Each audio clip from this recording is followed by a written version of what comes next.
عرفات، جاي تنادم على مرتي قصص الليالي، عيني عينك. مش مراتك ولا عمرها كانت.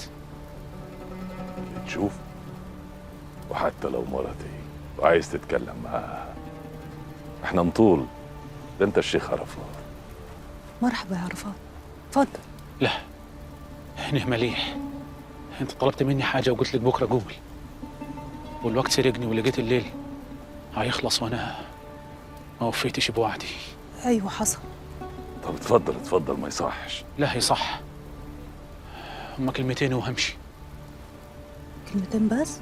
انت طلبت تعرف السر وانا جيت اقول. سر؟ استأذن. او تقعد عادي، السر هيتقال لكن يوصل لصاحبه وبس. قول يا عرفات، ليه ما قلتش امبارح وانا عندك؟ ما كنتش عارف، ولما عرفت جيت اقول. قول. السر انه كله منه يا نوار. كله منه؟ يعني ايه؟ كله منه، هو اللي يجرح وهو اللي يداوي، هو اللي يتوهك وهو اللي يهديكي، هو اللي يزعلك هو اللي يصالحك.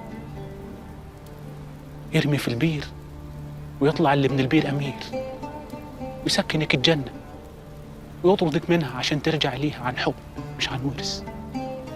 ويرمي في النار ويخليها برد وسلام، يخليك تمد رقبتك تحت الذبح وتقولي قبلت عشان يفديكي.